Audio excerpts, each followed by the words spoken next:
All right, we're gonna call to order the meeting of mayor and council at Borough River Edge, 7 p.m. Excuse me, April 8th, 2024, regular meeting at the River Edge Library and also on Zoom. Ask us in a moment to stand in silent reflection for all those who are injured or ill or are suffering from cancer or other diseases of the body, as they and their family struggle towards health.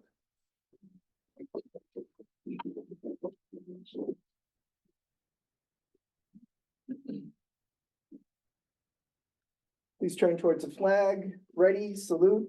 I pledge allegiance to the flag of the United States of America and to the republic for which it stands, one nation, under God, indivisible, with liberty and justice for all. Okay, statement of compliance with the Open Public Meeting Act. This meeting complies with the Open Public Meeting Act by notification on January 11th, 2024 of this location, date and time to the town news and the record by posting of the same on the municipal bulletin board and the borough website and filing notice of the same with the municipal clerk. Okay. Roll call, please. Councilwoman Walker. Prior notice, Council President Montezuma Cohen. Present. Councilwoman Kinsella. Here. Councilwoman Mallory. Here. Councilman Benson. Councilman Glass. Here. Mayor Papalato. Here. Okay, approval of the minutes of the mayor council regular meeting of March 25th, 2024. Could I have a motion and a second? So moved. Second. All in favor, please say aye. Aye. Any opposed, any abstention? Hearing none, it is so approved. Now, regrettably, we have an issue that we were going to try to do at the end of the meeting. It was a closed session or attorney-client privileges, contracts, and change orders. I can't tell you specifically what it's about. But because we need our experts here, we had to move it to the beginning of the meeting earlier today. So we're going to try to keep this as short as possible because we certainly respect your time. But for about 20 minutes, we're going to be in closed session in the far room or the extra meeting room with our experts. So, but we will try to keep that as brief as possible and then we'll return to the meeting. I apologize. So could I have a motion from any member of council in a second to go into closed session number 24-131, resolution to enter into closed session, attorney-client privilege, NJSA 10:4-18B7, contracts and change orders. So moved. Second. All in favor, please say aye. Aye. Okay, so we're now in closed session. We're going to go right over there. We're going to try to be as quickly as possible. For this taking so long, but it was necessary. Okay, could I have a motion and second to return to the meeting? So moved. Second. All in favor, please say aye. Aye. Could I have a motion and second to open to the public on any item on the agenda? So moved. Second. All in favor? Aye. Okay, any item on the agenda can be raised. You will have 2 minutes, and then we will move forward with the agenda. If the item you wish to speak to is a second reading ordinance, we ask you to wait until we get to that because it's built in that we open for that. But if you don't want to, it's certainly your privilege. Can you keep the 2 minutes? Sure. Because my phone is going dead. All right, so anyone who would like to speak to any item, only items on the agenda will open at the end of the meeting for any items at all. But any item on the agenda, so, and of course, you would say, I want to speak to this item, and then you would have your 2 minutes. Where do you find if where the library is? Is that on the agenda? Is that something we can talk about? Or? Is the library on the agenda? No, it's not on the agenda. No, so that would be at the end of the meeting. Okay. Thanks. Yes, Liz, you're actually coming up at the ordinance time, so I think we're gonna wait for that. Only so that we don't hold all these people to 2 sessions of it. Is that all right with you? Oh, yeah, that's fine. Okay, great. Anybody else? All right, We great. have one person. Oh, okay. Patty, can you state your name and address? And if you're here to talk about the library, that would not be in order, and so I'd rule you out of order. If you're here to talk about Okay. is it the library? No, it's not. It's the shade tree ordinance. We're gonna open to that, in just, a couple of minutes, if you can Okay. wait to that. All right, Sure. great. Okay. Thank you. Yeah. The library? No, the change, it's all being introduced, there's no. Yeah, there's no comment. Oh, my bad, my Yeah, bad. so they should speak about it. No, my bad. I thought it was a second reading. There's just so much going on right now. Let's start with Patty and then we'll go to you, Liz. Is that okay? Because she's already, Well, I think she should ask. it's not, it's a first reading and a first reading does not have a public session. Right. So Liz, I recognize you. Come on up. And yeah, Well, sure. No, thank you. Henry, just pull a chair up. It's okay. No, don't stand. That's all. You sure? Oh, Like a bodyguard. All All right, all three of you will need to give your names and addresses and make it 6 minutes. Liz Stewart, 178 Wells Avenue. Jen Dougherty, 863 Elm Avenue. Henry Sendler, 435 Bogert. Okay, so I'll just start. My name is Liz Stewart, just for the newer members, we have a new attorney. I am the chair of the River Edge Shade Tree Commission and a lifelong resident of River Edge. I'm also speaking as a New Jersey licensed tree expert for 17 years of experience, also a New Jersey International Society of Arboriculture, arborist, certified arborist, and I'm going for my tree risk management certification this month. So I'm here, so, and I also provide my certifications, my professional arborist services to surrounding towns, about 20 surrounding towns, and I give my services to the town for free. So you have a free consulting arborist doing this work. It recently came to our attention that the mayor and council are presenting an ordinance essentially abolishing this vital commission. The Shade Tree Commission, with a less effective committee. We've been reaching out to offer help for drafting this new stormwater ordinance that we're mandated to do by the state, and the deadline is May 1st, if I'm correct. The original deadline was January, and we started reaching out in November with our liaison and going back and forth through emails with the borough, and every month we would check in before our shade tree meeting. Do we have something to review? Do we have something to review? I'm saying that also as an arborist. I was one of the few arborists that the state asked to sit in to create the model ordinance. So I'm very familiar with this ordinance. So I gave my recommendations. I sat in on meetings just to draft the model ordinance for the state. Liz, I just tell you, we're coming up on 2 minutes, but because there's three Oh. of you, I put it to 6. Thank you. You're welcome. Go ahead. 6 for all of us? Well, you This three is a came 20 up together, so it's 6 minutes for all of you. 2 All right, minutes thank each. you. You can This is- take, all right. This is a 25-year committee that was Liz, given, It's the same rule for everyone. Margot and Jim can give us it too. Okay. Okay. The choice to move our status from a commission to committee comes as a surprise to us, basically. So we recognize the role that trees play in our community. I think we all agree on that. You support us. I know everyone likes trees. That's not the issue. The issue that I'm hearing, because we did have a small meeting, is the liability issue. I think that's what most of this comes down to. I'm not positive where this is coming from or why. We have not been presented with any complaints or issues or anything. This was brought 2 weeks before us. So if it's a liability issue, there is the state ordinance, which I'm sure you're familiar with. If not, it gives an added layer of protection to the town and to its volunteers under this program. And the program has specific guidelines that you have to follow. Without the commission, you will not have these other things with it. So you will not have a program. That's what it comes down to. You can create a program, you can create a committee, you can create these other things, but there's a loophole for a really smart lawyer to get in and sue. So you're creating a loophole.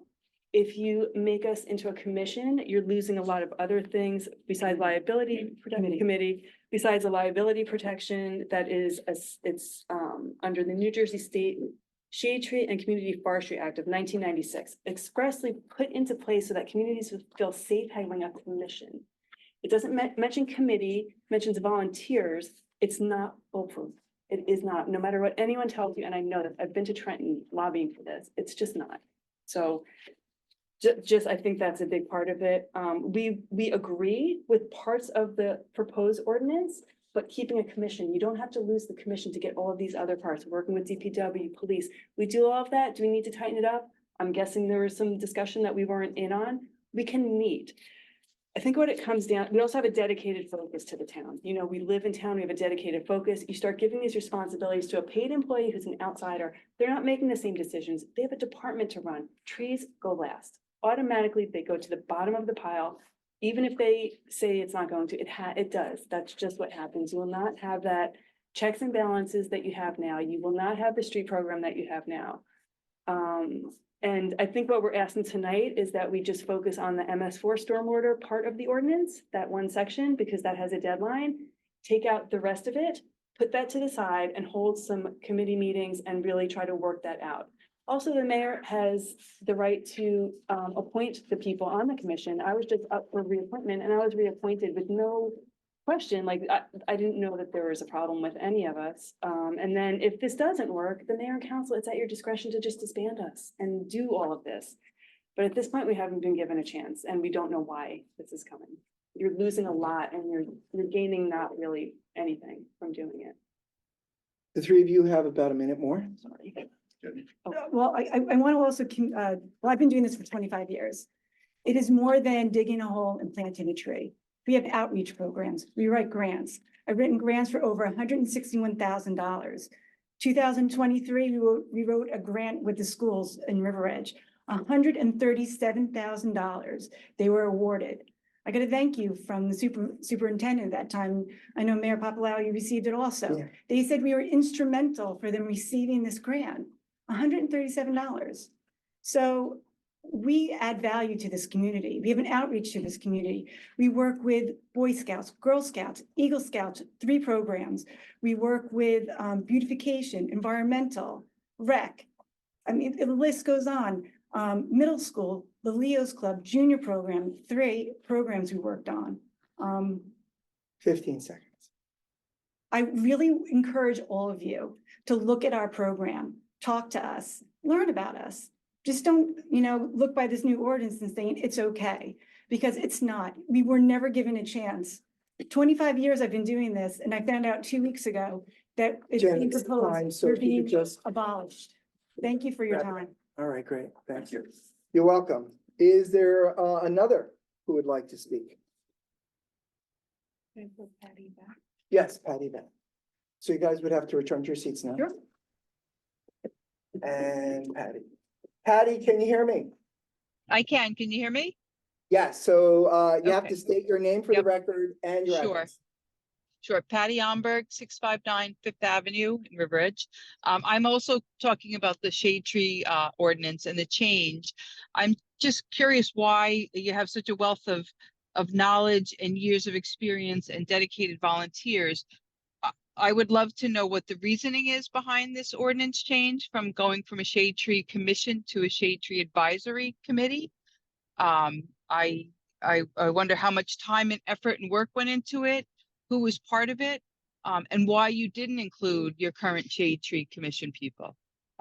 We all, I serve on the Environmental Protection Commission. I'm speaking as a resident, but as a volunteer from a town like many who have grown up in this town and love it, and really just try to take what we're passionate about and add it to the town. And I think that's what the Shade Tree Commission does. And they take classes, as I know I do take a few, but they take way more credits and they have to be certified. I think you really need to think about what you're trying to gain from this and why you didn't include more people on this change. Thank you. Yeah.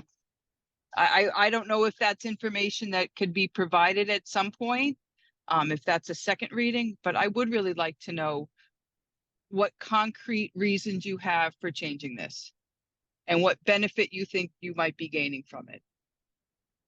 Thank you. Okay, Patty. Anyone else who'd like to speak on any issue on the agenda? Yeah, Let me take someone else's 2 minutes for 2 minutes. no, you cannot. We have we have what's called the standardized set of rules and treatment that we've used since I've become mayor, and we're gonna keep to that. Especially because then it become a question of, could become a question of litigation. Anyone else? Could I have a motion and second to close to the public? So moved. All in favor, please say aye. Aye. John, if you could address a couple of things that were said about liability. Well, in terms of the Shade Tree Act, the Forestry Act, there is a section of that statute that does give a level of protection for a shade tree commission. But when I looked at it, and I have looked at this before because I looked at it in TNEC as well, when I was the attorney in TNEC, the New Jersey Tort Claims Act provides essentially the same protections for the volunteers of the town who are working on whether any committee that we have. So commission is a separate autonomous body that has its own rights. It can sue and be sued in its own capacity. So and our commission members would still be covered under the JIF. And I spoke to the business administrator today. That's the Joint Insurance Fund. Commission The or borough. committee, if they want to. The commission members, if you had what you have now, we have a shade tree commission. Those members are still gonna be covered under our same insurance, whether they're committee members or whether they're commission members. So you're really sort of splitting hairs because the Tort Claims Act protections apply to every public entity and every individual that's acting in an authorized capacity for a public entity. So a committee member would be working for the public entity, same as a commission member. Okay. Lizette, if you could just speak to how we got here. Well, we got here in reviewing the DEP removal and replacement ordinance for the stormwater requirements. And,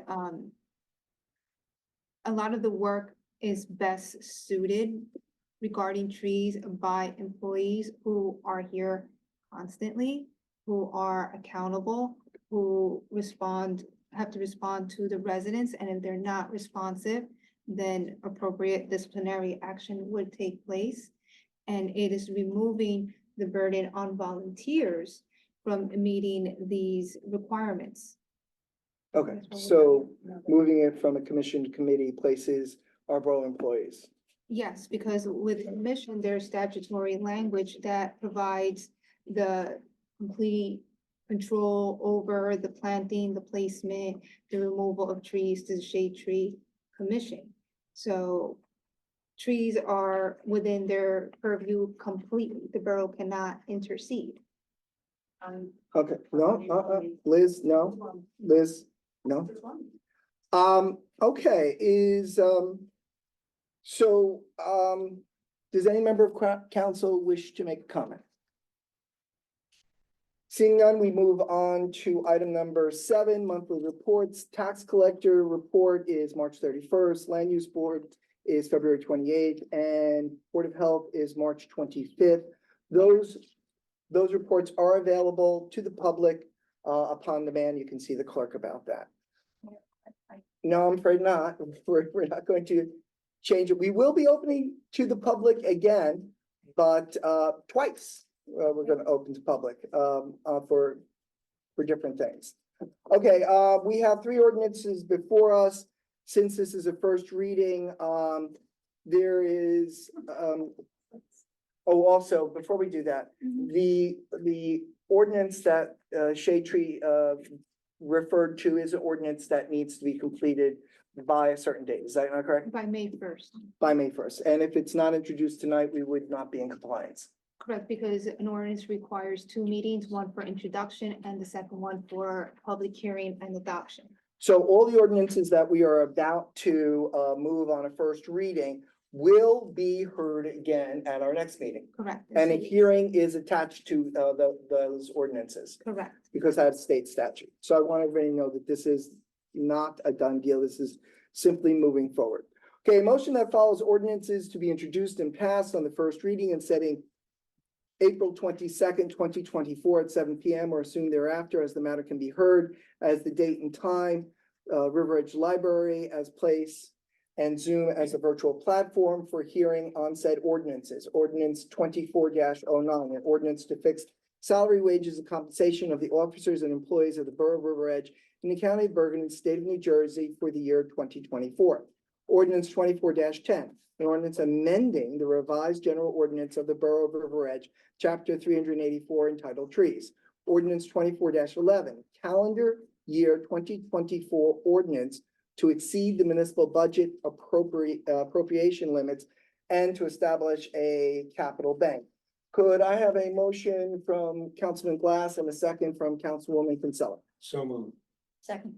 It has been moved and seconded, is now ready for debate, but before that, Ms. Apotola, would you please explain what we're trying to achieve through 2409, 2410, and 2411? 2409 updates the salary of non-represented employees. These are just the salary ranges. Based on some of the discussions that were held during the budget meetings, some of the employees, it was found that the ranges needed to be adjusted. 24-10, as we had discussed, it looks at the entire tree ordinance with regard, changing the Shade Tree Commission back to an advisory committee, incorporating the Department of Environmental Protection mandated tree removal and replacement ordinance. And it also updates other parts of the other language in the ordinance since it changes from a commission to an advisory committee. And the cap bank ordinance, it is an annual financial tool that is used for municipalities. Every municipality adopts this ordinance annually, and it sets aside an additional percentage that can be used in the cap bank calculation. And we also have our chief financial officer, if anyone has any further questions on it. Chris, are you there?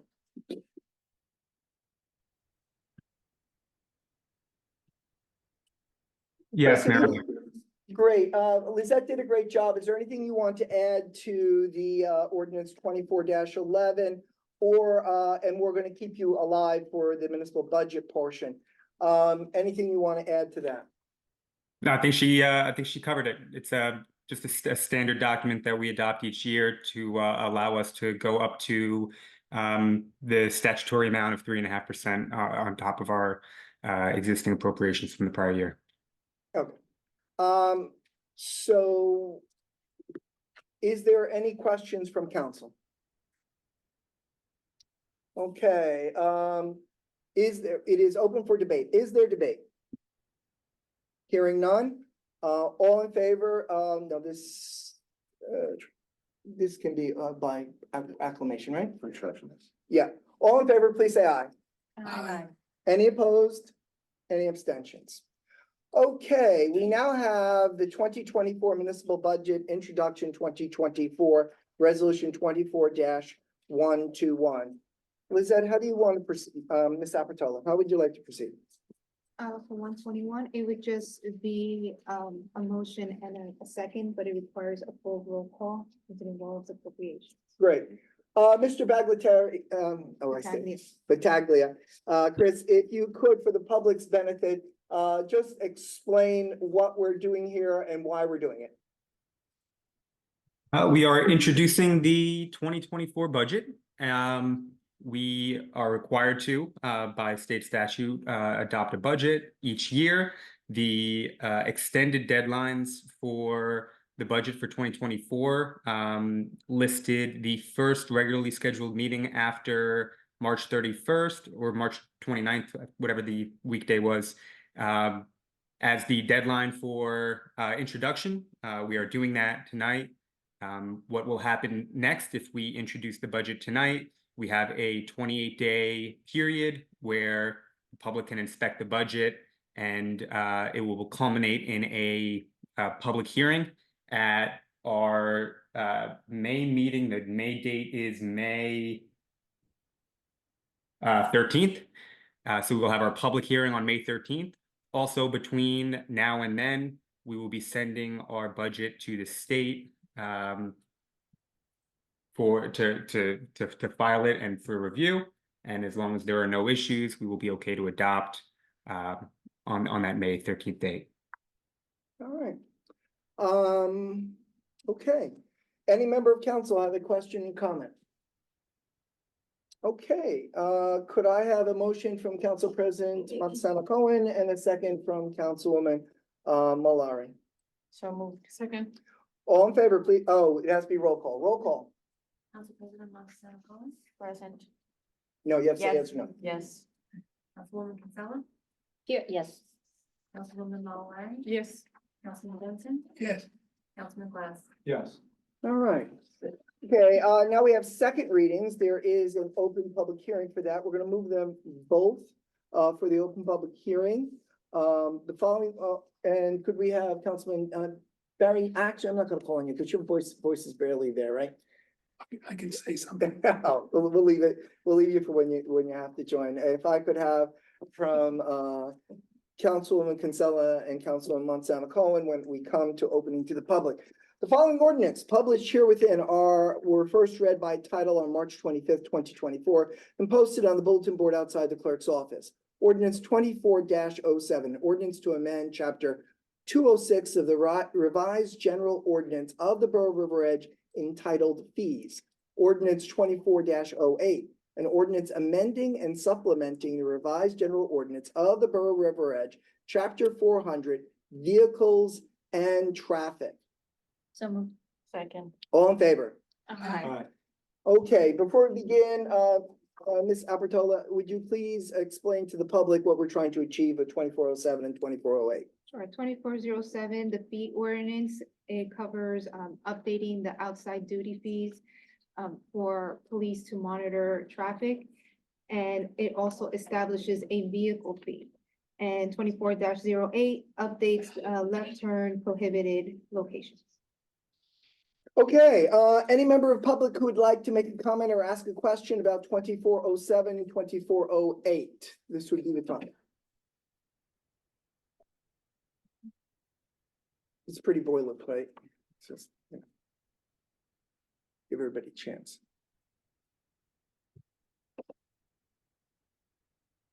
Could I have a motion and second from any member of council to close to the public? So moved. Second. All in favor, please say aye. Aye. Okay, could I have a motion and second to adopt 24-07 and 24-08? So moved. Second. All right, this does require a vote. First, it is debatable. Is there debate? Hearing none. Madam Clerk, roll call, please. Council President Monticello Collins, Yes. Councilwoman Kinsella, Yes. Councilwoman Mallory, Yes. Councilman Benson, Yes. Councilman Glass. Yes. Okay, we are now up to resolutions. We're going to move everyone except for payment of bills as a group.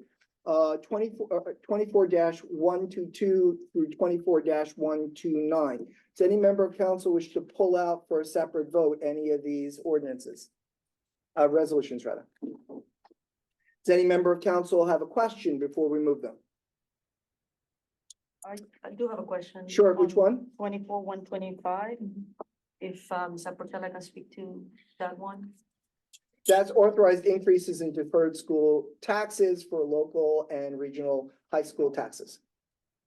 I would defer to my colleague, Mr. Battaglia, on that. Can you guys talk a little louder? Sure, no problem. Chris, if you could just explain what we're trying to achieve in 24-125. Thanks, Mayor. We have what's called a deferred school tax, and that's simply just a product of the school being on a fiscal year and the borough being on a calendar year. So we raise our taxes on a calendar year and we pay them over to the school on a fiscal year. So there's always 50% of the Chris, I'm gonna stop you for a second. We don't set the tax rate for the schools. They raise the tax, we collect the tax, correct? That's correct. Okay, I just want that, doesn't seem like a big distinction, but it is. Go ahead. We collect the tax for the school and the county, and we send it to them. Yes. So part of the requirement of holding on to that deferred school tax in reserve is adopting this resolution each year. So this resolution actually is memorializing the balance at the end of 2023. So it's something that has already occurred, but as part of the budget introduction, the state wants us to file this resolution to show that we have a deferred school tax and what the increase was in 2023. So that's this resolution is more of a formal requirement to accommodate the balance sheet entries. That's all. So it's essentially an accounting process. Exactly. All right. Any other member of council wish to ask a question? All right, that was a great question. All right, could I have a motion and second from any member of council to move resolutions 24-122 through 24-129? So move. Second. Okay, it's been moved and seconded. It is open for debate. Is there debate? Hearing none. All in favor, please say aye. Okay. Who would be the ranking person on the finance committee? I think I am. Okay, could Councilwoman Kinsella please read into the record resolution 24-130? Payment of bills at a regular meeting of the mayor and council of the Borough of River Edge, County of Bergen, State of New Jersey, held on April 8th, 2024. Be it resolved that the mayor and council of the Borough of River Edge approve the following expenditures. Current fund, $356,105.11. General capital fund, $34,382.50. Trust other, $5,411.33. Unemployment trust, $32,767,007. Developers escrow, $1,775. Recreation trust, $2,210.50. So move. Okay, it's been moved. You're actually second. Second. Okay, is there any questions or comments? All in favor, please say aye. Okay, so we have a new business, River Edge Fire Department request, 125th anniversary 50/50 raffle, ticket sale, River Edge Run. Ms. Apatow. Well, as it states here, the fire department is seeking to conduct a raffle in honor of their 125th anniversary and take advantage of the expected crowd at the River Edge Run to sell these tickets. And since this has never been done before, Joe wasn't going to give blanket permission, neither Ann nor I. This is something that would have to be determined by the governing body.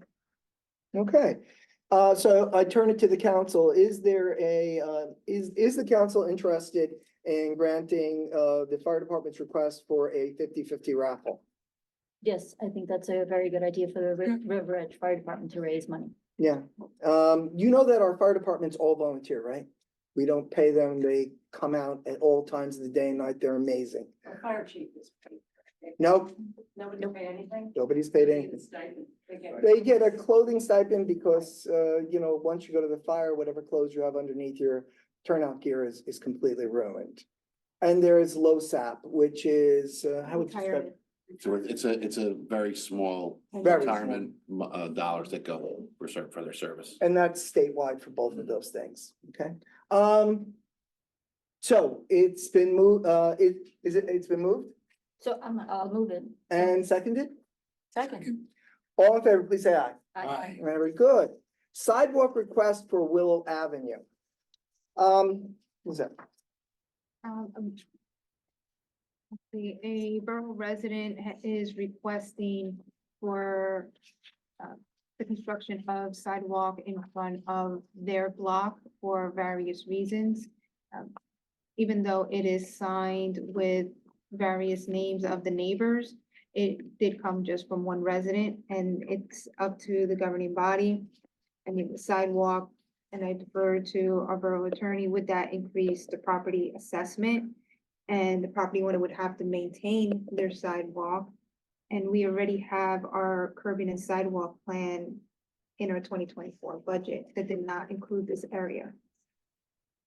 So I became aware of this. I asked for it to be moved to the council because the council would then have to send it to traffic and safety. And it wouldn't be something we'd probably be able to achieve this year because of the lateness of the request. But it's something we could consider in future years. And of course, the residents who this would impact need to be polled because it's only fair if we're going to be making this change that they have some say.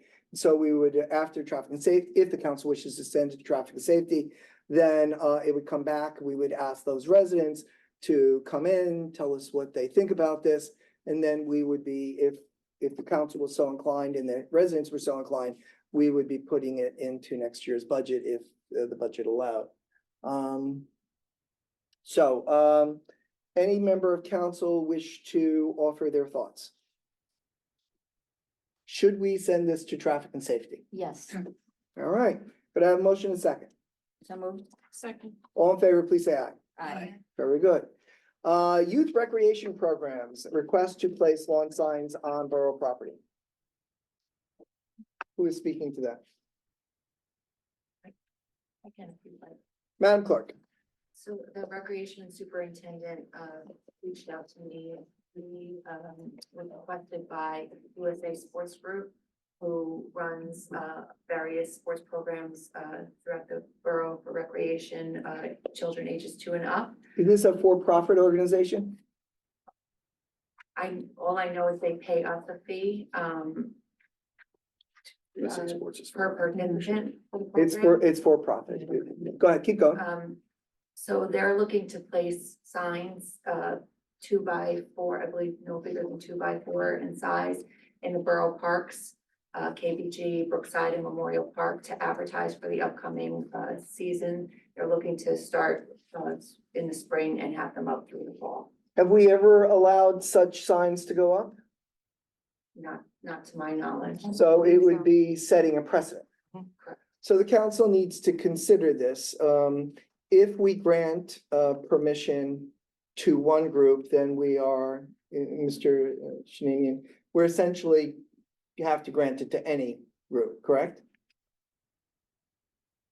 This is a for-profit entity, so, I mean, the answer is that you don't have to grant it to any group, but you do have to have a criteria, if you would, that or standard that you're enunciating here in terms of, for example, with USA Sports, they work in, and assuming that this is true, what I saw, that they work in collaboration with the rec department. So if you have an entity that is the rec approved provider, Yeah. that, or the whatever department approved provider, to allow them to put up a sign, I would tell you legally is okay.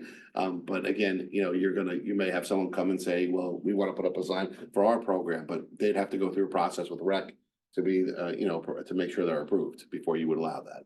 So yes, if you open the door, you potentially could be opening the door for more. Okay, what does the council think? What is the council's thoughts? What would they be promoting and how would they be branded? There was a sample sign, You pass for it the down. sport camps and classes. Oh, thank you. They're usually like the two metal stakes. They, like the campaign sign almost, like you stick it in the ground. So can I ask a question? Absolutely. John, you're saying that if they are sanctioned by the rec, then that would be the procedure to follow. That's the requirement that I would recommend that the council place on whoever you're allowing, because otherwise any business could put up a Right. sign anywhere, and then you'd be overrun with signs. Yeah, because we have other groups that are for-profit running soccer programs and things like that are independent. I think they're not connected to the rec. Right. So that's the distinction that would have to be. And I'm just deferring to the borough administrator, that that's in fact accurate, what it says on the proposed sign. Yes, because this was forwarded by our rec director. If there were any inaccuracies, he wouldn't have forwarded it. But that would mean any other group that works with rec could also put up signs, and then we can have lots of different signs going up.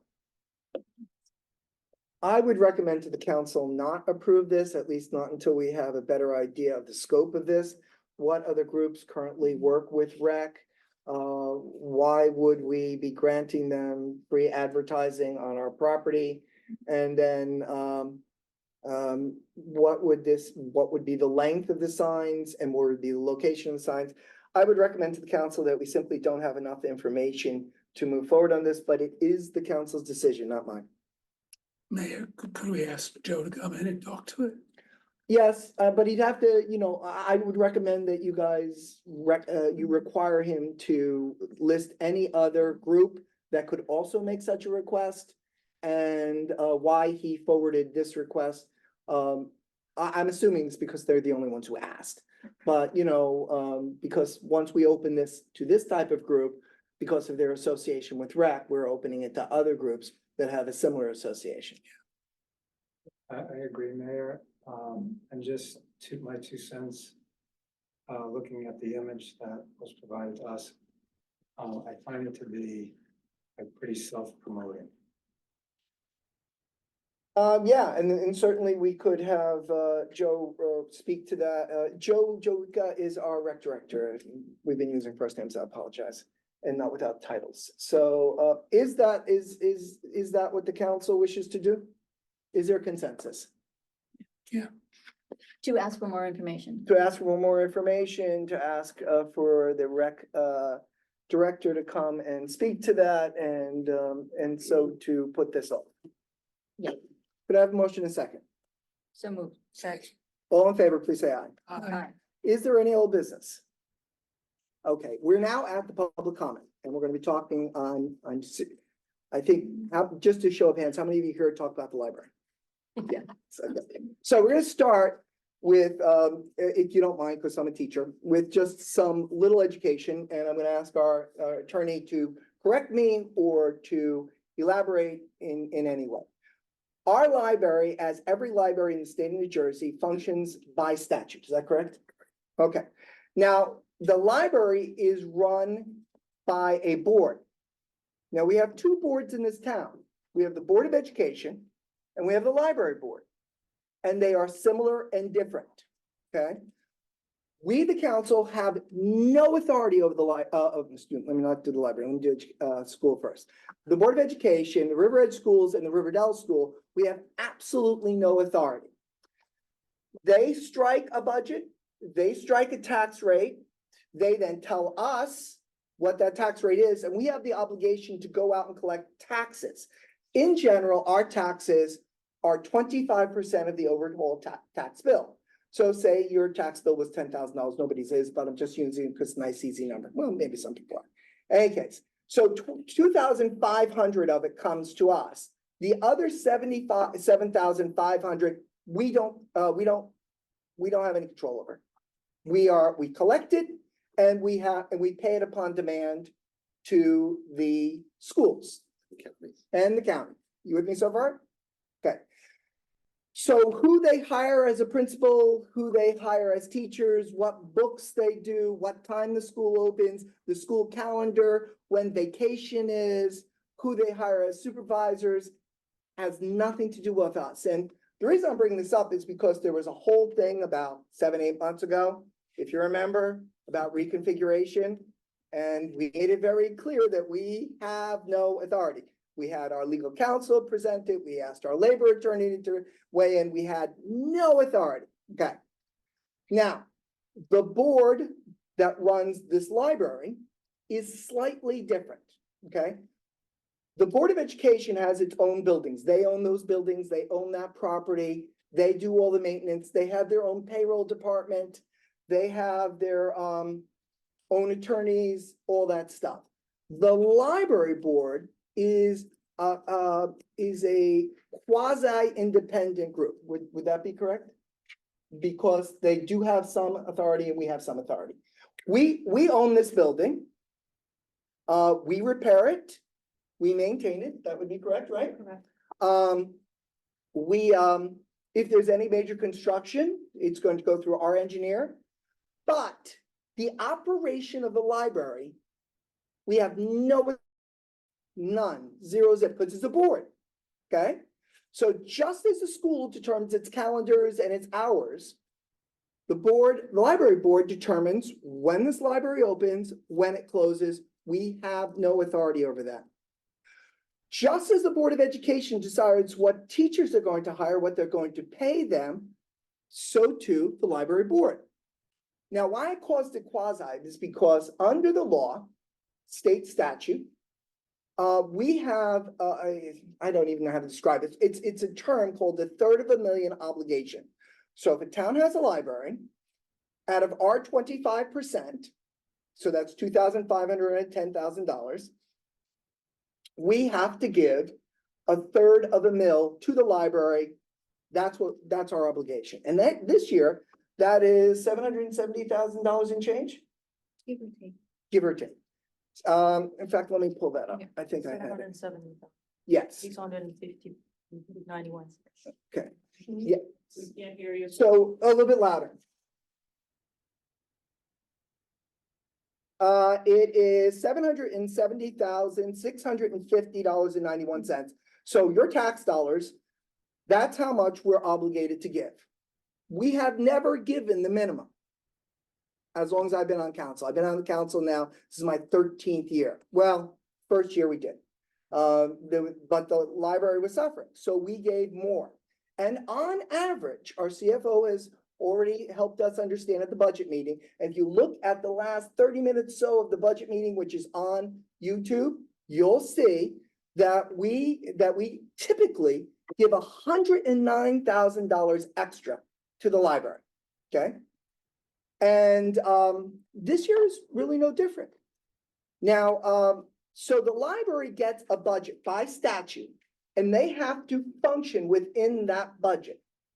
And for the last 12 years I've been mayor or council person, they have. And to the best of my knowledge, for the entire lifetime of the library, what's that, about 100 years, 80 years, whatever it is, they've always lived within their budget. So what happened recently? I'd like to read this to you. With regards to the library, there was no budget cut. That's the fact.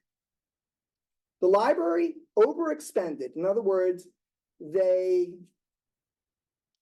did not control their salaries and their hours, which is their obligation. It's the director of the library's obligation. The library overexpended on their salary and wages in 2023, in which the borough had to cover the overage to meet payroll in early January. So essentially, they misappropriated money that was not theirs, okay? And that amount was $25,698.08. It's their obligation. They're a board, just like this Board of Education. They hire, we don't hire, we don't interview. We can't fire anybody who works for the library. We can't hire anybody who works for the library. They do that. That's done through the board and the director, okay? The library, so there was only two choices. When they overspent, we could have simply said, legally, I think, we're not paying that. And then those employees who had worked in December would not get paid. We couldn't do that. That would just be wrong. So what we did is we put it into this year's budget, correct? We did a transfer in January. We did a transfer in January. So we took from the other portions of the budget that are not the library to cover for that. The library operating expenses were kept flat, but in this year's budget, we gave them a 2% salary increase. So we took their salary line and we increased it by 2%. Okay? And then health benefits went up. We did that. And we don't charge them for accounting. We don't charge them for payroll.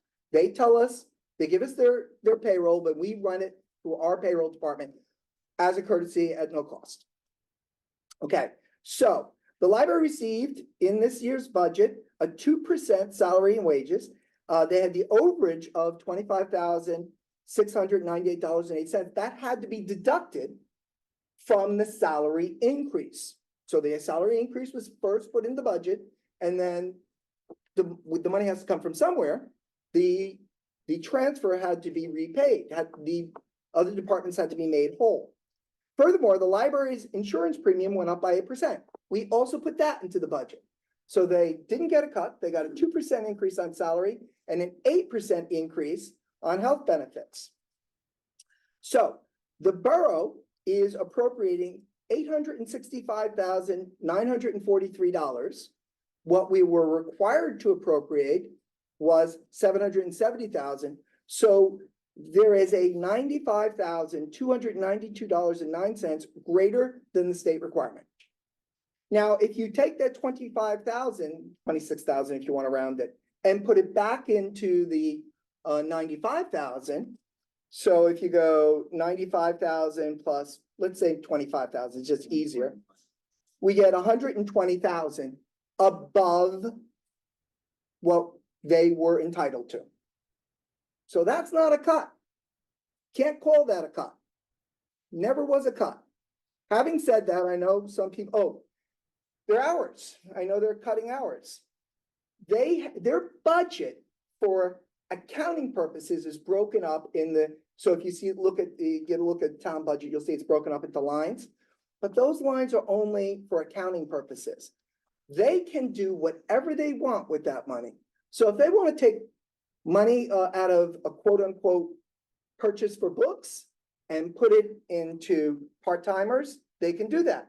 And when I had our CFO, I asked him, I said, was the 2% just for increase, was that calculated just for full-time employees or for hourly employees? He said, Mayor, we did it for all employees, full-time and hourly. So the 2% was not limited to the full-time employees, of which I believe there's 4. Yes. 4. So it included all of them. So having said all that, I just wanted to make sure that we set that, and everybody gets 2 minutes, and we're going to write down everything you say, and then we're going to close the public and we'll answer any of your questions that we're capable of answering. Okay? All right. Who would like to go first? Come on up. Please state your name and your address. Oh, there's one exception. If you are married to, I should rephrase that. If you're a police officer or married to a police officer or cohabitate with a police officer or a judge, you should not give your address. You are exempt from that under Daniel's law. Go ahead. My name is Pat Ugar, 204 Cherry Lane in River Edge. Yeah. And I sent you an email and I got a response from you. And while I can understand the money part of this library is more than a library. It's a community center. And when they cut the adult services and that Jillian lost her job, I got upset. Yeah. And that's why I'm here.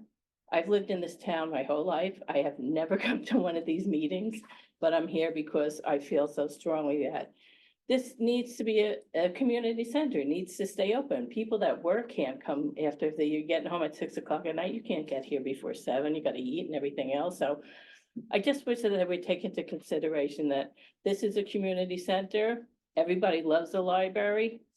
This is National Library Week, and I'd love to thank each and every one of the ladies back here that work here. Well, I'm not going to answer any questions because that's not our protocol, but I want to tell you, I love this library. I think they do a phenomenal job. The programming is great. The hours thing, I can answer that, but I'm not, because that would not be our protocol and therefore we can't do that, but we'll address that. Okay. Yeah. Thank you very much. Thank you for coming. Anyone on Zoom? I see no hands. Back to in person. Yes, come on up.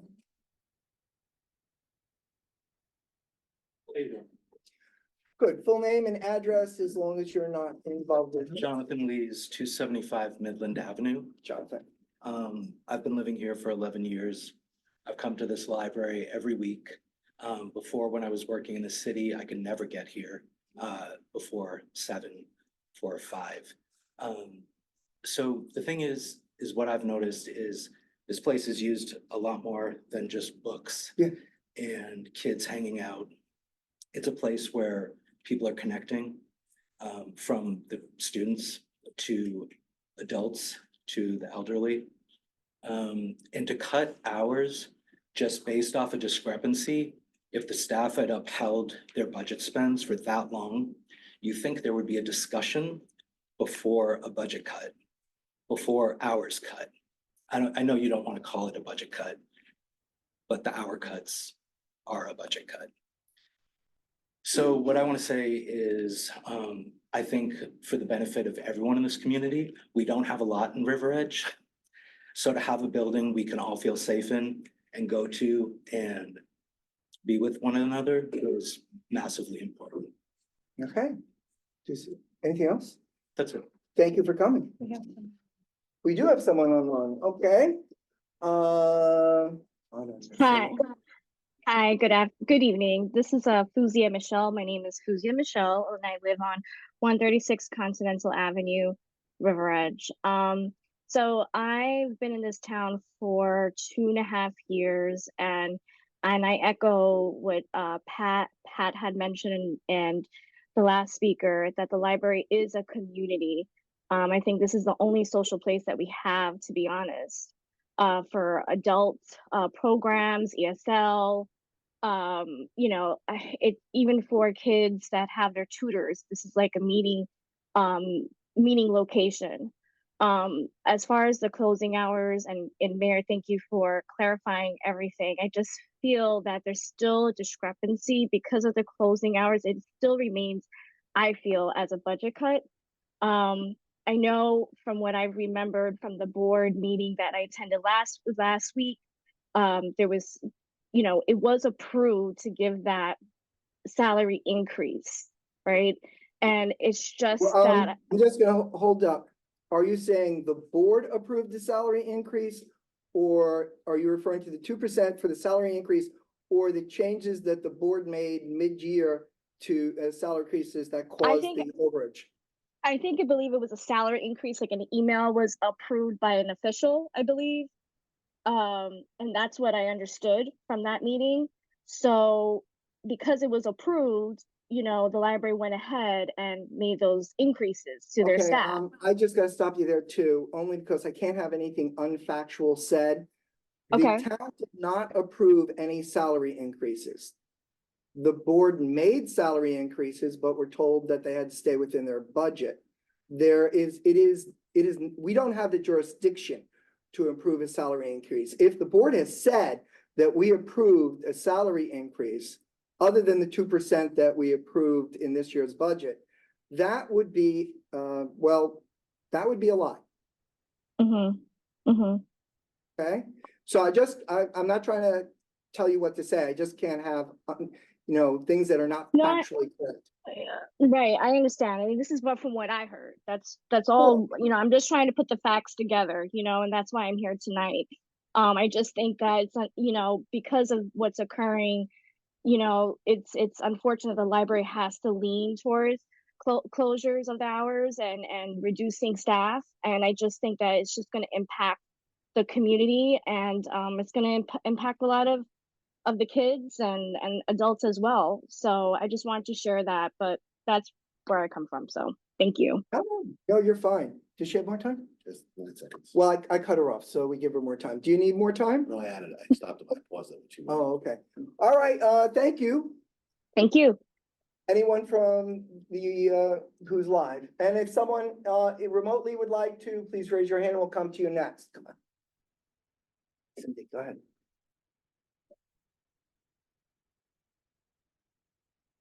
Cindy Bequeath, 745 7th Avenue. So a few years ago, when the town was considering putting in a recreation center, this may be something everybody knows except me, and I don't know the answer to it, so sorry in advance. But when we were considering doing a recreation center here, there was money in a budget that had been saved towards doing something for a recreation center, if I recall. They've been money put aside over years. So I'll do definitely answer something. that when you finish. Okay, that's so, if in fact there is something there, to me, the library is not really a rec center, but it does count as something because we have Boy Scouts come in here, Girl Scouts come in here, town groups come in here, that if we had a rec center in town, they would use it. And so you're cutting back hours and Okay. when I, wait, Factual, I gotta sorry. keep it factual. I We're did, not wait, cutting hours. I started to say, no, to retract that. The hours are being cut because of a budget. They are the ones that are having to make that decision. I get it. However, if there's some way that this town can help the library in another capacity, because it does act like a rec center in its own way, not just as a library, that I would urge you to consider that. And try to help out, because the people that work in this library do a fabulous job. And I would hate to see, I don't like seeing anybody lose their job, but I would hate to see the different groups of people that are not going to be able to come use this anymore because of this. So, thank you. All right, go ahead. Anyone online? Anyone here? Come on in. And I'll call on you next. I have a question. You have to state your name and address. Kathleen Jerome. No, you have to, we need to have it on the mic. Okay. Thank you, Kathleen. Kathleen Jerome, 109 Madison Avenue in River Edge. Go ahead, Kathleen. I had heard someplace that they put in a new heating system or something, and that had caused a cost, but that's covered by the town, right? So that is not part of the overage. I'm not supposed to say yes or no to that. Well, I'll answer that in a second. Okay, That's, so if that capital improvement should be covered by the town, then that's not really in their budget. So, you know, that's a different thing. But also, if the change of hours is completely unacceptable because adults will not be able to come to the library, it won't be open for them. How do we address that? If the council can't do it, we have to go to the library board and say, you know, okay, you've closed the library to everybody that lives here. I think the easiest thing would be to find enough money. Really. We pay a lot in taxes. We were able to build that lovely parking lot that cost us millions of dollars for no reason. We could scrounge together $25,000 so that the library can stay open till 7 or 8. so just so I'm getting it right, you want us to increase the tax rate to cover their misappropriation of money. Is that what you're saying? I just don't think it's a misappropriation of money. It was, unless I'm wrong. It was over, they were over budget. They were over budget. But it's hard. You're right. It's We'll hard. absolutely talk to that in a minute, because there's so many things I'd like to say, but we're going to give everybody their chance to speak. Okay, but you said you would answer the question about the capital improvement. We are, I wrote it down. Okay. So another person is begging for you to find some way inside the budget, you know, instead of building parking lots and other stupid things we don't need, to find $25,000 to give to the library. Okay, I've got that. sure. Do we have anybody online? No, come on up.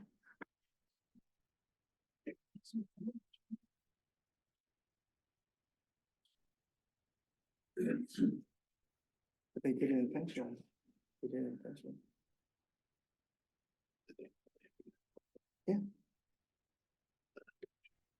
Okay. Go ahead. Diana O'Keefe, Hey, 297 Van Son Drive, uh-huh. lifelong resident of River Edge. Finally retired, finally can come to the library, can't come to the library. I just feel like, yes, there's probably a lot of stuff going on back and forth. Whose fault is it? Whose fault isn't it? I get it. There's a shortcoming in money.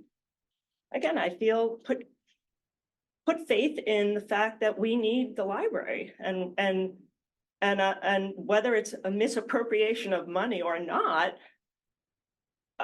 I guess I would just say, like, geez, if the fire department or the police department had that happen, what would you do?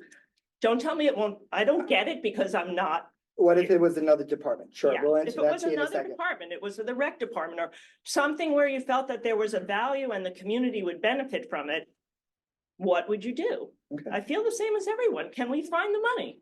Okay, Done. good. Anyone online? Anyone in person? Come on up.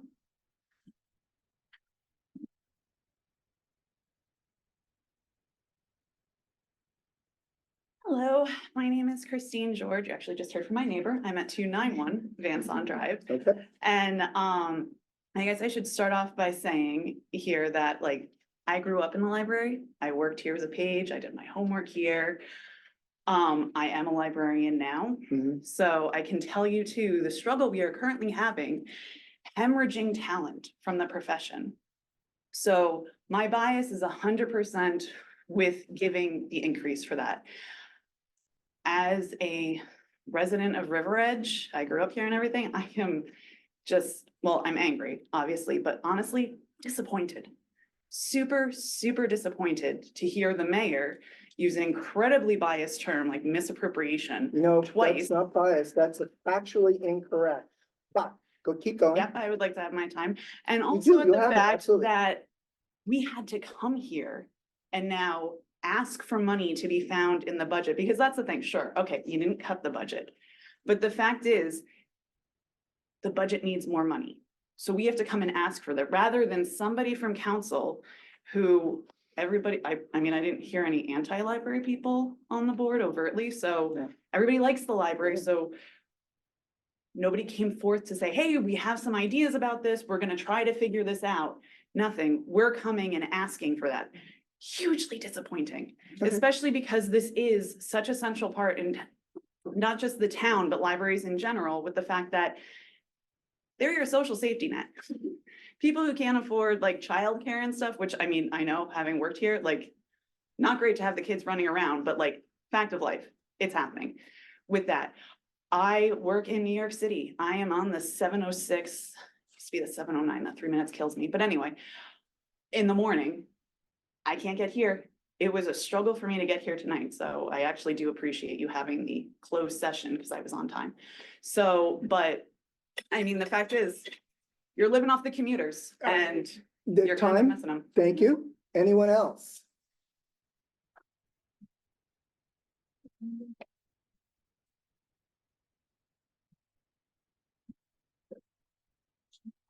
Hello, Kathleen Murphy, River Edge, New Jersey. Hey, Kathleen. Kathleen, you gotta, oh, no. you No, I don't have That's to. right, that's right. Actually, Sorry. nobody has to. They don't have to give their address. You should check that out. They do. Our lawyer says they do. It up. It was Kathleen, a your new 2 minutes thing. have begun. So, so when I was watching the budget meeting, the fire department requested $70,000 for turnout gear. But then, Ms. Kaufman decided to increase it to 75 without asking, just give them an extra 5,000. Why would that happen? That was it. Never mind. I apologize. Keep going. You have your 2 minutes. It's on the, Yeah, I know. on the website. The 2% is the cost of living. Would that be correct? The increase? You have 2 minutes. In the budget meeting, the health department has a flu clinic that hasn't been used for 4 years. And it was decided to keep that money in there just in case. Very, interesting. I think that, cutting of this, funding for the library is misguided. I think you using that term, misappropriation, is absolutely abhorrent. Okay. And it is a negative connotation. When you have the, farmer's market, where do they go to the bathroom?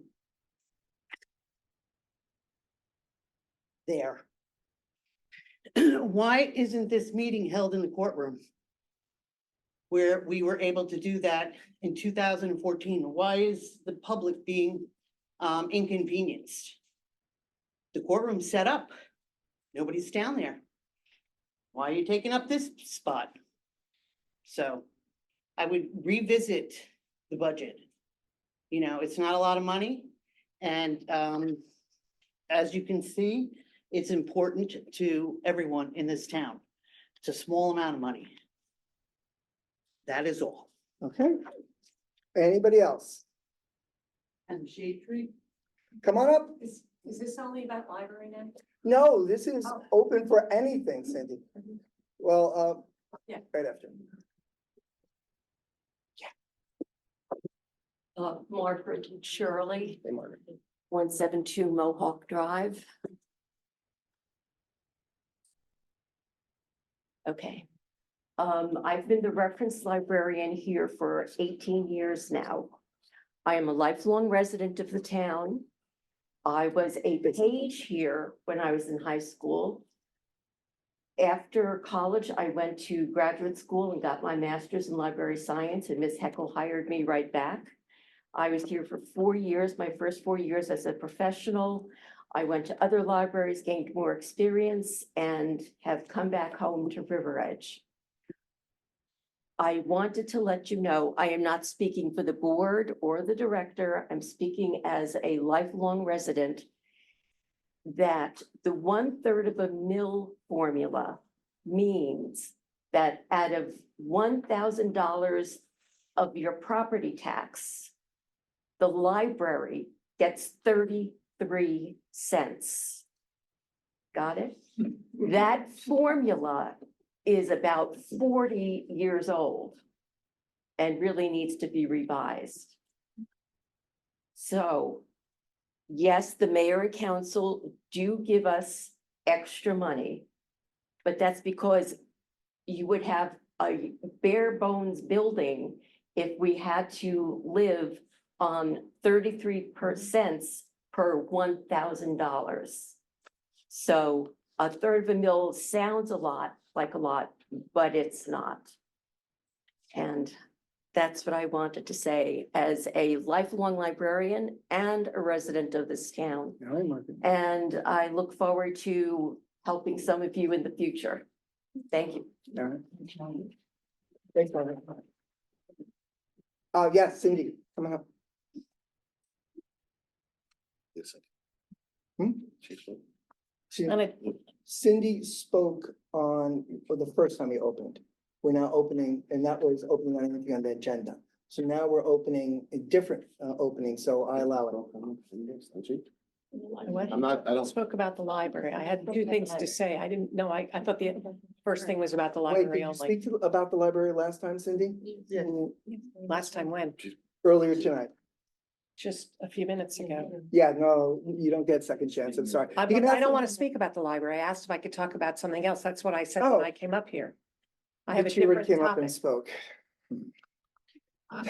She only spoke for all the minutes. If you want to give a seat or Yeah, extra minute. the problem is that once we break the protocol, then 10 meetings down the road, we have not fulfilled our our expectation. So, So, in but the you'll go past, for a the minute, but other- Cindy, I have no problems with it. I'm just have to make sure that we don't open ourselves up to a lawsuit. So I've done Cindy, this go, before. in a minute, go ahead. Okay. So this is about the two things, about the trees and the shade trees. So I do a lot of walking around this town, Yeah. and as a topic I brought up 15 years ago, we have sidewalks here that are in horrible condition because the trees that the town planted, the roots have picked up the sidewalks and they're very unsafe for anybody, whether it's somebody walking in a wheelchair. And I wish we could do something about it, and I wish you would consider trying to do something except waiting till we could do something except for waiting till the house is sold to make somebody fix that. That's number one. The second thing is I'm very concerned that with this change in the shade tree group, they seem to be very upset about it. It sounds like and I'm concerned that we're gonna lose these people who have spent a lot of years helping our community. And I think that I would love to hear that you are gonna be open to talking with them instead of just making this outright decision. Okay. Thank you, Cindy. Anybody else?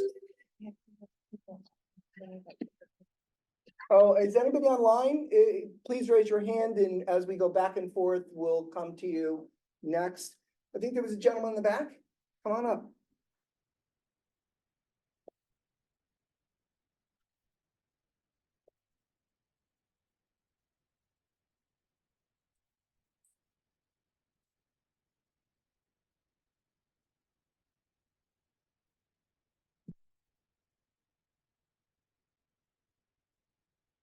Alice Malone. I live on 274 Oak Avenue, River Edge. Alice, go ahead. Now, I did come for the library, but after I hear about the trees, I have to second what that lady says. I walk now with a cane outside. Here, I'm fine. Yeah.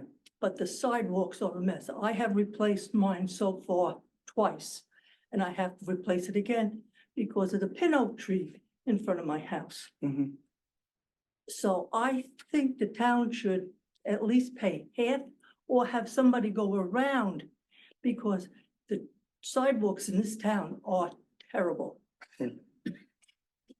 Well, I believe when I moved in 44 years ago, and I'm not 100% sure, the town used to come around and repair it, and then we'd get billed for half. But they don't do that anymore. So I do think we have to do something about the sidewalk. Now we're getting more children in. The kids all ride their bikes in the streets. They never ride it on the sidewalks, partly because of the bumps and stuff. And as I said, I gotta replace mine again now for the third time. Okay, Thank you. you're welcome. Anyone online? No? Someone in here, I thought I saw a hand. Yes, come on.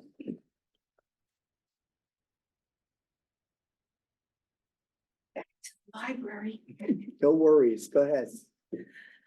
Donna Dapper, 301 Princeton Drive, 31 years or so in town. I was super disappointed to hear about the library budget changing. I won't call it cut, I see your point, but I did in fact watch the meeting of the council and. You're talking about the budget meeting that happened on Saturday? Right. Go ahead. And honestly, the library budget portion looked punitive.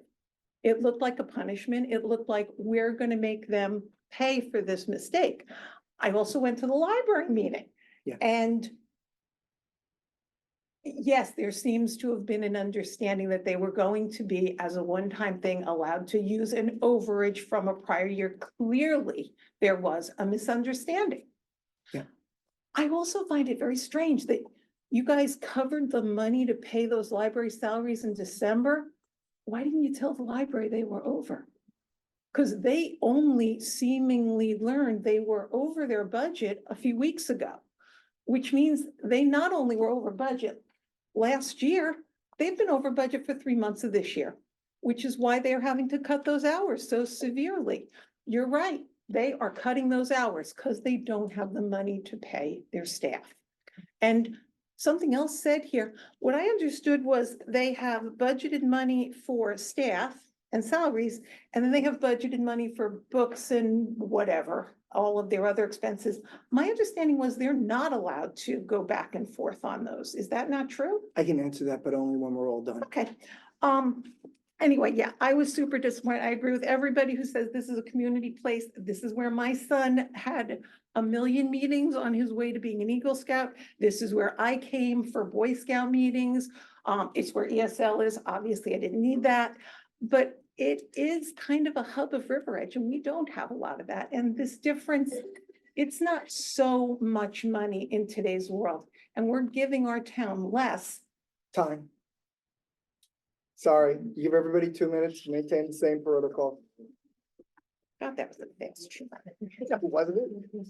I hope you guys go back and sharpen your pencils. Anyone else? Are you gonna answer how come people don't know their? Got a whole bunch of answers, questions. Yeah, okay, I hope to hear that. Liz, We're allowed to bring up people I can come up and answer. did you come up in the open public? You only came up at the agenda, right? So you can come up, yeah. Anything she wants. Yeah, anything you want, Liz. So I just wanted to correct the borough administrator on the ordinance for the stormwater MS4, the ordinance. That is for private property. The state ordinance puts shade tree commissions in charge of public property. We do not want to be in charge of private property. And if that's the only issue, that should go under code inspector, DPW, whoever. We absolutely agree. We brought an ordinance before the mayor and council twice before in the previous past with that suggestion, and we would not be a part of it at all. So that is, the information was incorrect, and I think you made a decision on an ordinance with incorrect information, and that's very important. And the other thing is, I did go through the ordinance, no offense to you, but these are the corrections I have. It's flawed. It's a flawed ordinance that you just voted on. There are flawed definitions. There's no such thing as some of these definitions. The chart is incorrect, and then you're putting liability on the town. So it's, you voted on a flawed ordinance, just so that, Okay.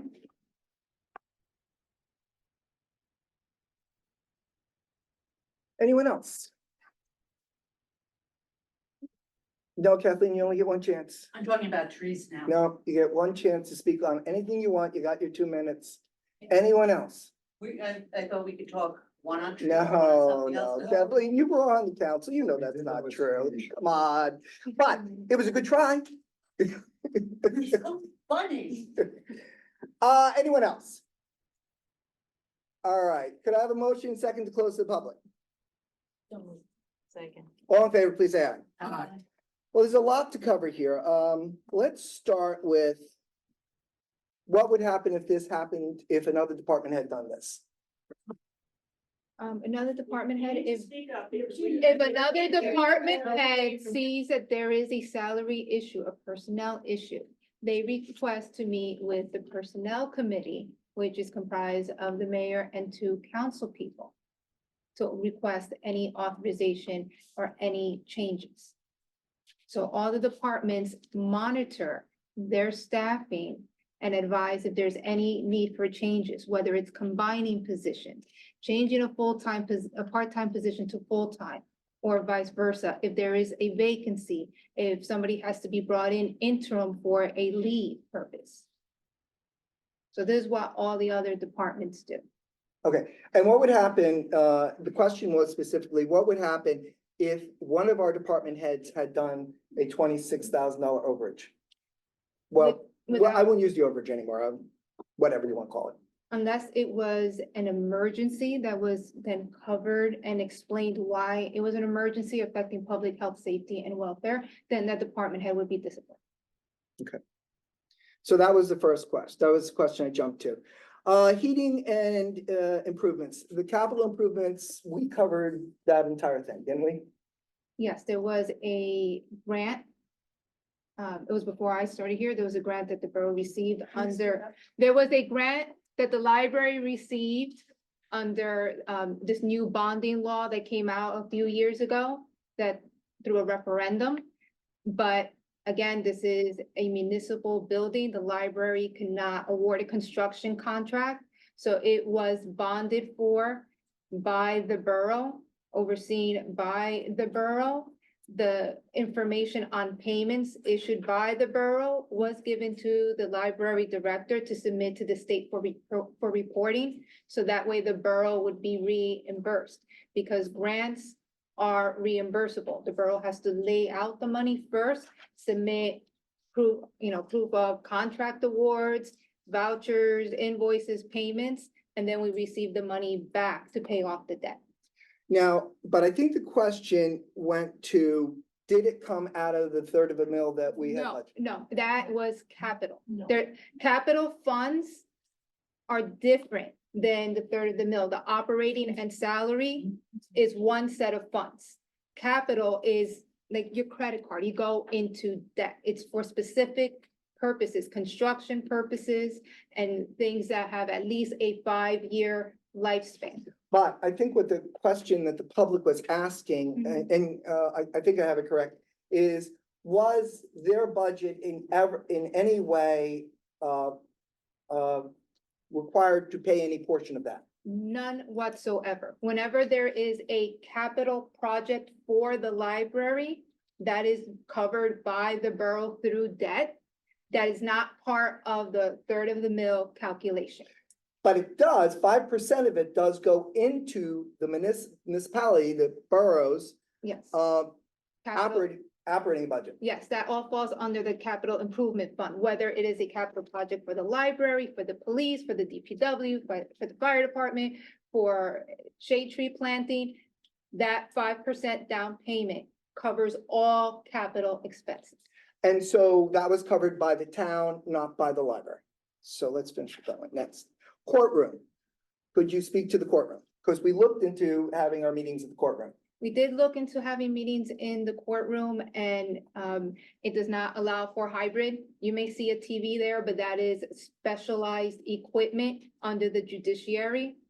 And we do not have a dais. If you've been to the court, it's only room for the judge and the court administrator. It is not suitable for council meetings. There is not that space available to run an efficient meeting. That's why land use isn't held there.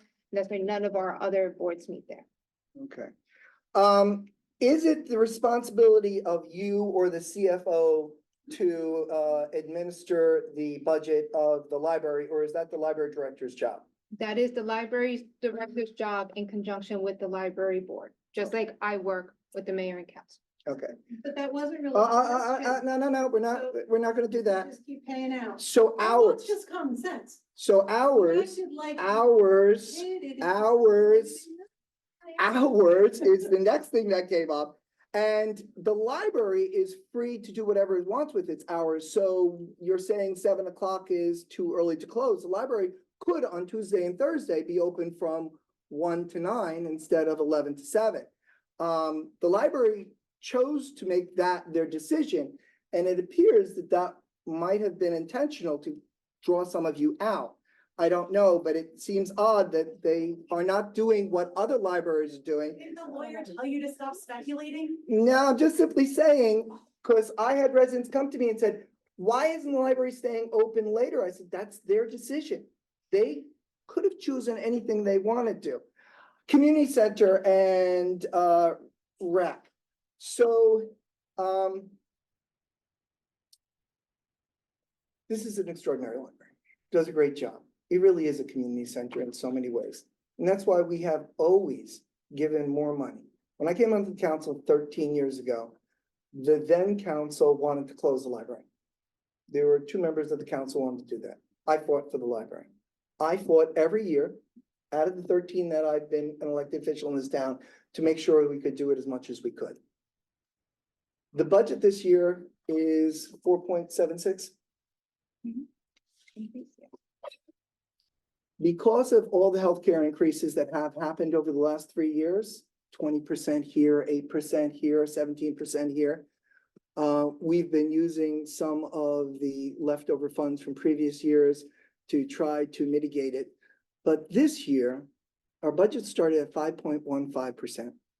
We spent 15 hours, maybe, as a council, and the finance committee spent time before that.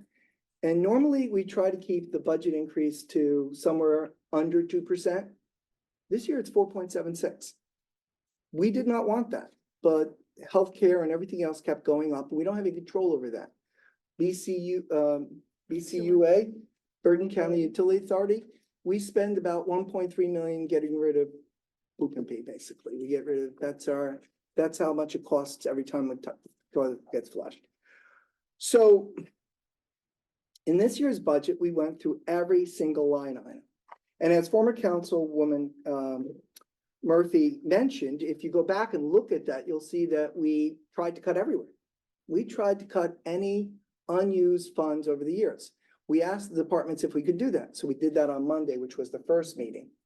And then on Saturday, the second meeting, the departments came back and said, you have to keep this line on them because it's a requirement by law. You have to keep this line because if this occurs, then there has to be a line for that. But everywhere, if you watch the, when was it probably? It was, yeah, but how many hours would you say it was altogether? 4.5, 5. No, it was like 8 or 9 hours between the 2 days. We went through every line in the budget to try to bring down. The best we could do is 4.76. Now, I think the board and the director and the librarians do a great job. But the question comes, why did they go over? They went over because it appears that they made salary increases mid-year. They did come to us and say, we want to do salary increases. And we said, you can do whatever you want, but you have to stay within the budget. And that you have to monitor the budget. And if you decide to increase a full-time person's salary, which is a salary adjustment, you have to find that money in your budget, which now the budget has all these line items, but the way the law works, and correct me if I'm wrong, is we're giving them a budget and they can do what they want with it. So they can move it around however they see. So if they have more money for audiobooks and they want to move that into their salary line so that they could have more part-times, that's fine too. And I believe that they also increased the amount of part-time hours. They knew that they had to monitor their budget. It's not the BA's or the CFO's job. The director is being paid to do that. That's his job. So the question comes, how did they go over? Well, they said they didn't realize they were going over, but that's the director's job. That's been the law for decades and decades. And this director has done a phenomenal job for over 20 years, I believe. And somehow this got beyond them. So I'm not going to speculate, but I don't understand how you can do the same job for over 20 years, live within your budget, except for the year where where the board and decided to increase salaries. That has to be. So do we reward this? No. Do we punish it? No. So when the council was trying to put together its budget, the BA said to me, well, what about salary increases? Same salary increases that we give everybody. The librarians shouldn't be punished. They should get the same thing. But where does that 25,000 comes from? Well, out of a 4.76 budget, which is heartbreaking, do we then say to the public, well, the library somehow didn't understand it was going over by $25,000. And now we're supposed to just pass that on to the public. Could we do that? I guess we could. We could. Should we do that? I don't know ethically if that makes sense. I'm not trying to punish anybody. I come to this library on a regular basis. I got a book out today. I use Libby all the time.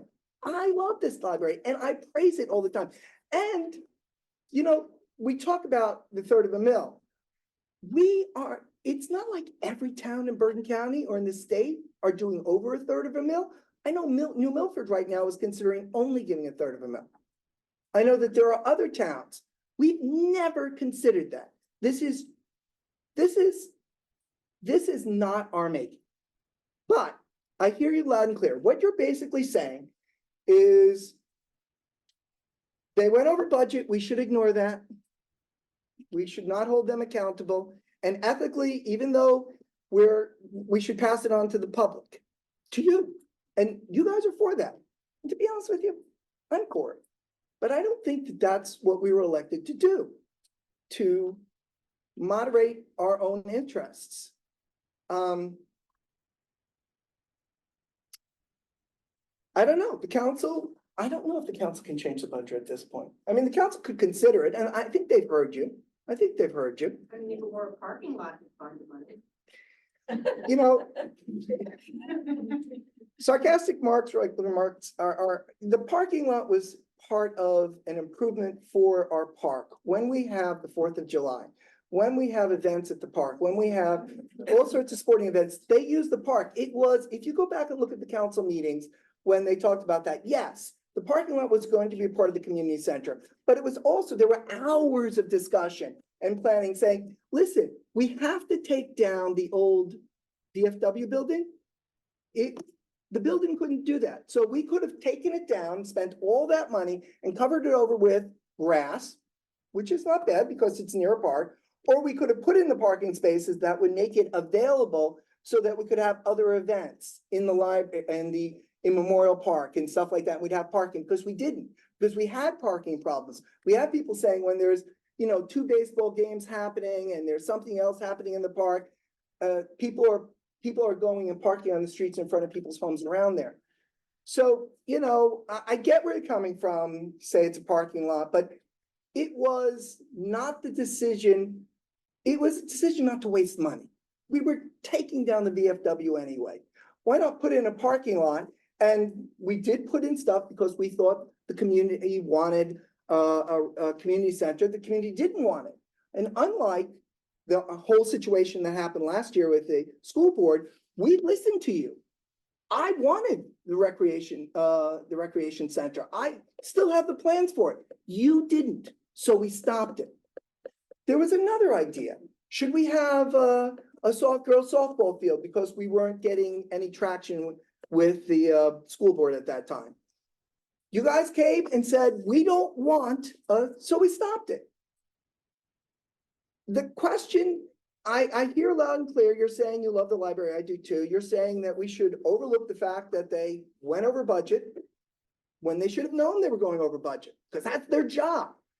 They shouldn't be doing mid-budget salary increases and then pretending that we somehow wronged them. We didn't.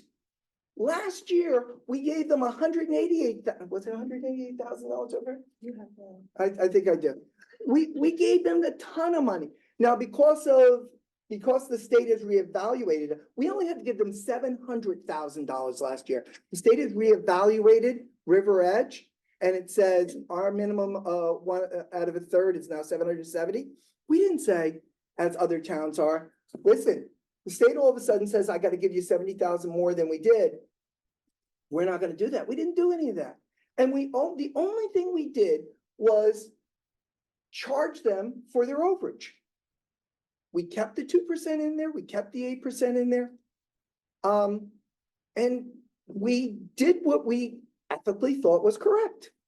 Now, you're saying that we should ignore all this and just restore the 25,000. I guess that might be possible. I don't know. We'll look into it. But as I said, if you're going to be fair, you have to say, how is it that they didn't know when they gave salary adjustments that they were going to go over? How is that possible? Now, they said, well, there was funds from a previous year. That's not, again, the statutory rules about accounting have been in place for almost 100 years or some incredibly long period of time. And they have certainly been in place for the last 20 years. And everybody knows that at the end of the year, whatever you can use your budget goes into, what's it called? Reserve. And it doesn't get put into your budget for the next year. Nobody. That doesn't happen with the police department, doesn't happen with DPW, doesn't happen with recreation, doesn't happen with our clerical people. It doesn't. And everybody knows that. You know that you don't get to keep last year's unspent money. It doesn't exist anywhere in the United States. The council, I don't know if the council can consider that. But, no, can't come in. No, No. you can't use. With budgeting for reserves, any money not spent in 2023 cannot be spent in 2024. You had to have made a purchase, struck a purchase order, it's called encumbered those funds. You may not get the bill until March, April, May, Oh, yeah. but you already placed the order, you already committed it. That's the only time you could use reserve funds. You can't say, oh, we didn't use money this year, come October, can we use that? Did you place an order for that? No, then you can't. The state does not allow it, and New Jersey has one of the strictest financial regulations. Let me deal with a couple of things I think I didn't deal with.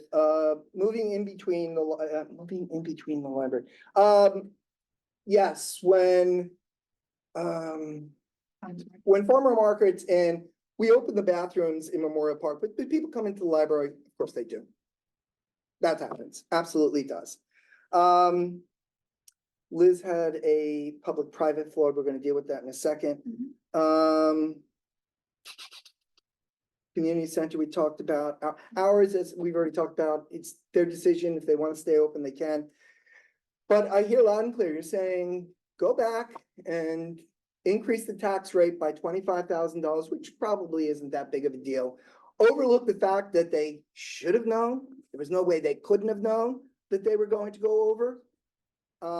What's the percentage point for increasing the tax rate to 25? Like what, you're saying that. I think it's 25, I think it's 0.25 on the percent. Right. I think it's about a quarter. It's about a quarter. 100,000 a point, right? 100,000 is a point. So that would be a quarter, so that would change the tax rate from 4.65 to 4.76 to 5.01.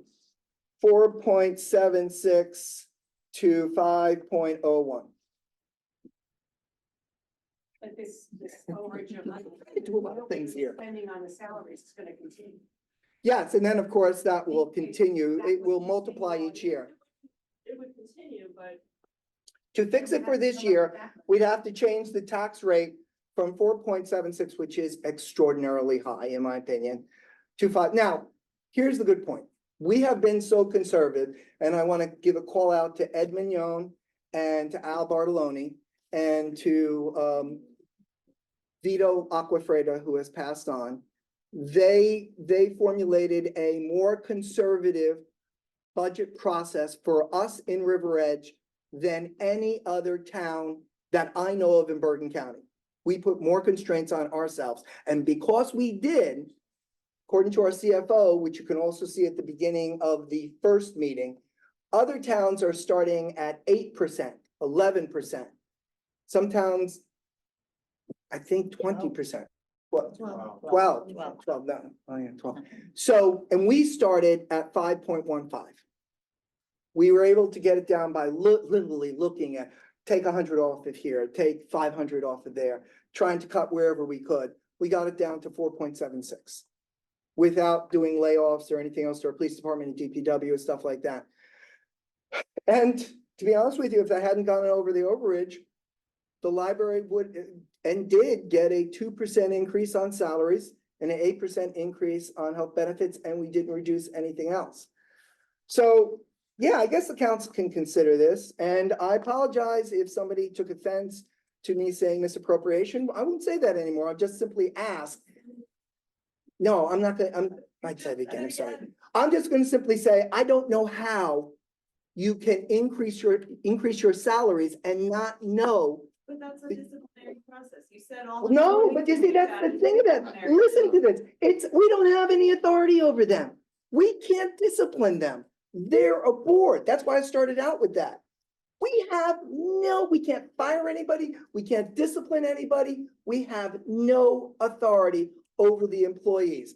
We strike a budget, we give them the money, and they can do with it whatever they like. So next year, when you strike next year's budget. Yeah, If you raise the percentage by whatever. 2% usually. Whatever it is, and then this process starts again for the next year. Wouldn't all those line items increase, just like the fire department and the police, everybody has an increase in their budget, that's just the way of the world. I get it that you're going line by line and you're taking money where, and you know what, I appreciate the work you do, I really do. I believe You it. know, in the business world, yes, it's difficult. What's so frustrating right now is here we are in April, second quarter of the year, and we're already behind the 8 ball.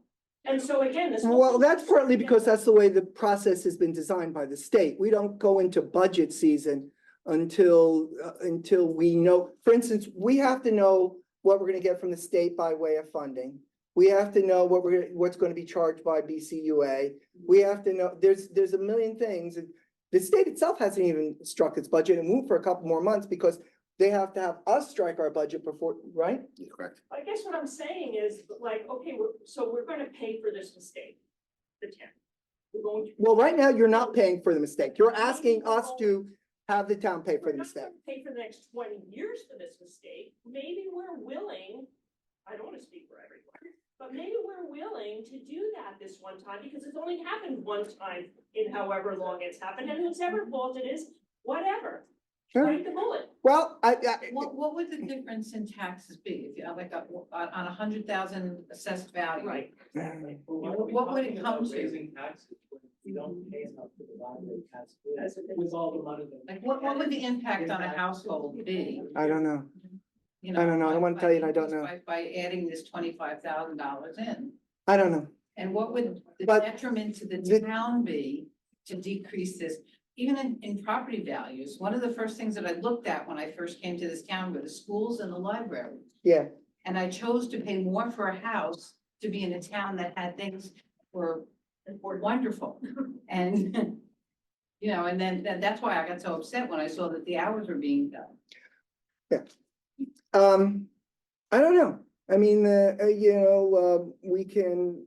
we can certainly look into that. I don't know where we're at with the whole legislative process, whether we can increase. But right now, we have cut everything to the bare bones. So if we were to give the library $26,000 in addition to $26,000 we've already given them, because that's what we're doing, because we've already given them 26. You're asking us to give another 26. So basically giving them an extra $52,000. They went over, so that's the first 26, right? That's for last year. Yeah, so then now have the public pay the extra, so, okay.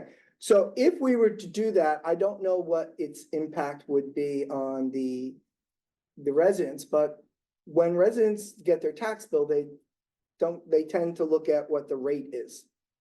And they tend to look at its impact on them, and everybody would be different.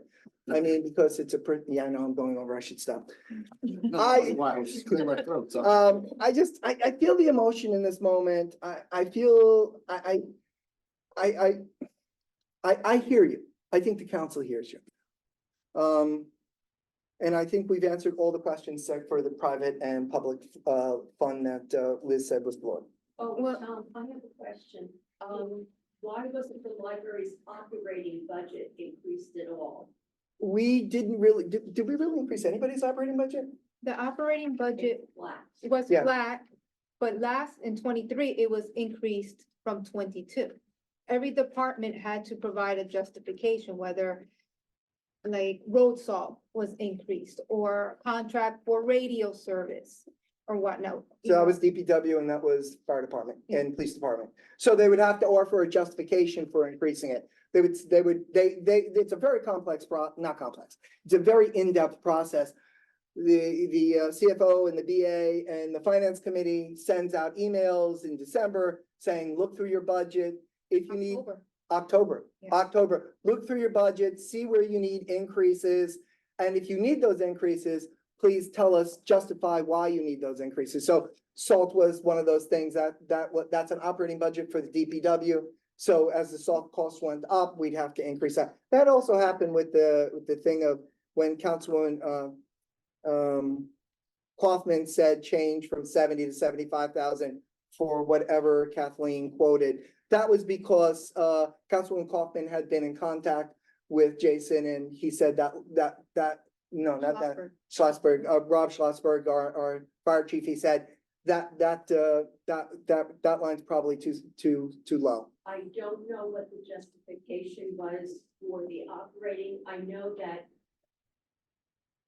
the library board had asked for 15,000, and instead we're being kept flat at 2023 figure. We all know what it is. We can look into that. I watched the budget meeting and the budget councilwoman said, we can leave it at this figure. Okay, well, we'll look into it. Okay. Yeah, go ahead. I'm a little confused, not something when we signed up. It's the director and the library board are responsible for knowing the payroll amount. Yeah. Do they have access to the account the money comes from and the balance? Absolutely. They can call, and they have. So they have to call them. Well, the CFO, yeah, but they should be keeping track of it as they go. I guess my question is, if the CFO or the accountant, whoever it is, that does the payroll for the town, sees that the library. But that's not their Money, why- first. I'm just saying, why? is Yeah, there I gotta stop. communication? So you're trying to make it I just wanna know why there's no communication. there is communication, but they have other. We don't have our own payroll. So I just wanna know. Board of Ed- Forward, Definitely has its own. we don't have Payroll, the Board of Ed has its own payroll. the library? No, you said Board of Ed. Yeah, they have their own payroll, right? I thought that. We- you said earlier. Yes, but we give that to them at no cost. We do their payroll. So the same way you do the library. No, we don't do the Board of Ed's payroll. Is that what you're asking?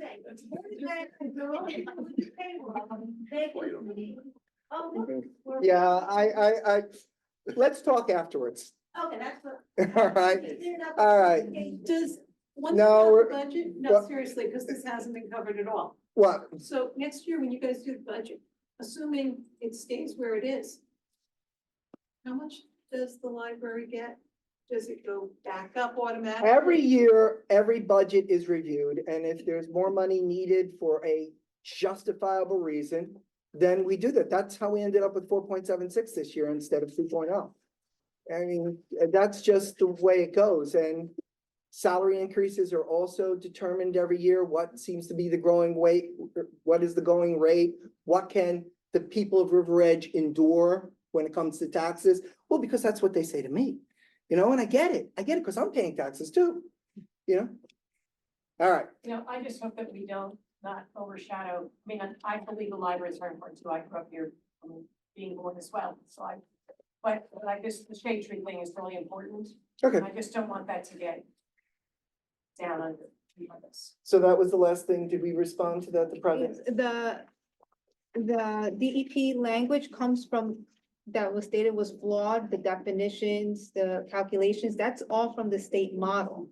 And the private and public, what I said was DPW is being involved to be more, responsive since they are here and they are on call. They are part of an emergency management team, right? To answer these issues that residents contact them about, instead of putting the onus on volunteers. This is not to take away all the great proactive programming and education and grant writing that the Shade Tree does. That is not being taken away. It is just the regular day-to-day responding to residents and on top of the DEP requirements, because stormwater falls under DPW. And the ordinance was reviewed by 2 lawyers. Okay, but no, we're gonna move on, Could I have, no, Liz, we're not gonna get an argument about this. Liz, Asking them to respond Liz, to residents. Liz, So it's flawed, it's flawed. Liz, Jen. About these flaws, why can't we hear I don't know why the rest of the council isn't even concerned about this. You're voting on something that you seem to not. This has been reviewed by 2 attorneys, 3 attorneys. This has been reviewed by 3 attorneys. Are they on the council? So, okay, could I have is there any council comments? Barry, I think you had one. I did, I was gonna read. Could you read the council comments, please? Sure. Due to Councilman Benson losing his voice, I'm gonna read his council comments on his behalf. I am honored to serve as liaison to the River Edge Fire Department. Starting this year, the commitment and family life sacrifices our volunteer firefighters make every day to ensure our community safety is something I was not aware of until I have had the opportunity to spend more time with the chief in his department. There are so many things the fire department is doing to keep our community safe. It is hard to keep my comments short, but I just want to give a shout out to Tom Carroll and Neil Carroll for their work on the River Fire Department's radio committee. I also want to thank Oradell OEM Joe Scott Bell for assisting the committee. They have arranged to get all the department radios properly identified and programmed correctly with the necessary channels so the River Edge Fire Department can properly communicate with the Triborough and Bergen County. This was one of our new fire chief's top priorities for 2024.